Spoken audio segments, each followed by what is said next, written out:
मी खूप त्रास दिला तुम्हाला, तरी सुद्धा तुम्ही प्रेमानं वागलात माझ्याशी. त्रास कसला? रेणुआत्या, तुम्ही जेही काही करत होता ते फक्त आत्याबाईंसाठी करत होता. त्यांच्या आजारामुळे तुम्हाला असं वागावं लागत होतं. तुमच्याबद्दल कोणाच्याही मनामध्ये कुठलाही गैरसमज नाहीये. तुम्ही आमच्याच आहात. आणि आज जेव्हा आम्हाला तुमची सगळ्यात जास्त गरज आहे तेव्हा आम्हाला सोडून जाणार आहात का? किती मोठं मन आहे तुझं जानकी. मी राहीन इथे, तुमच्यासाठी राहीन, माझ्या सगळ्या बाळांसाठी राहीन.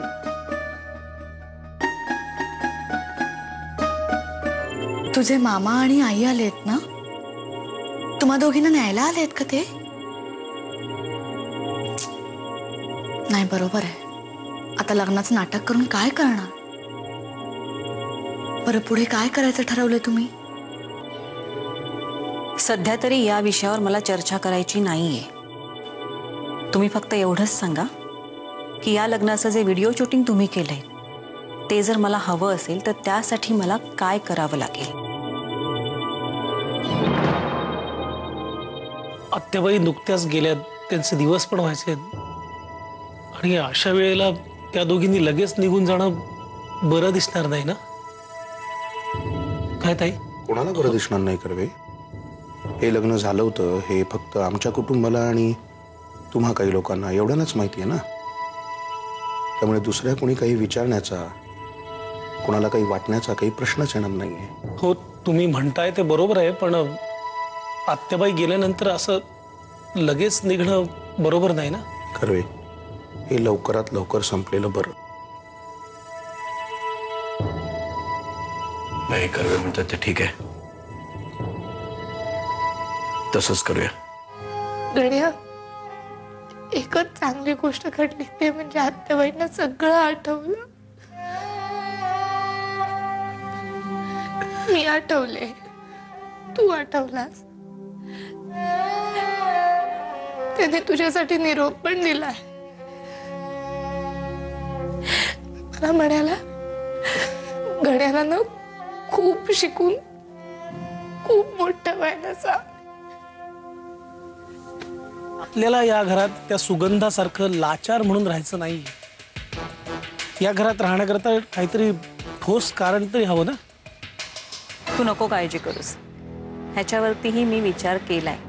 तुझ्या डोक्यात काही आलंय का? अहिल्याबाईंशी बोलणं झालंय का तुझं? हो, माझं त्यांच्याशी बोलणं झालंय आणि जे मला हवंय ते मला मिळालंय. तुझी रडायची नाटकं झाली असतील तर सामान आवरायला घे. कुठे जायचंय का आपल्याला? आपण नाही, तू चाललीयस हे घर सोडून. हे पण तुरुंगात आहेत अजून. का ना असं बनंग. मी कुणाकडे जाऊ? काय हा तुझा प्रश्न आहे. आम्ही मागता नाही घेतला तुला पोसायचा. इतके दिवस या घरात ठेवून घेतलं ना, ते उपकार आहेत तुझ्यावर.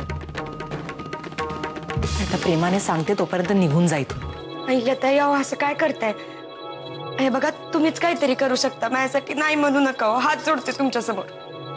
हे बघ सुगंधा, मी खरंच तुझ्यासाठी काही करू शकत नाही. अगं, मी पण खूप दुःखात आहे आणि या अशा परिस्थितीत मी कोणाशी काही बोलू शकत नाही. आधीच मी तुझ्यासाठी भरपूर काही केलं. तुला घरात घेण्यापासून तुझं इथे बसताना बसवण्यापर्यंत सगळं केलं.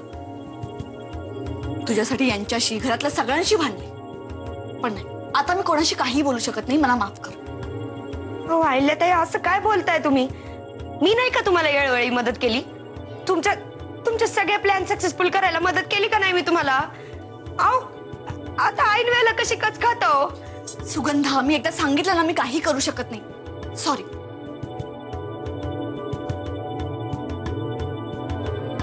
अहिल्याताई, अहो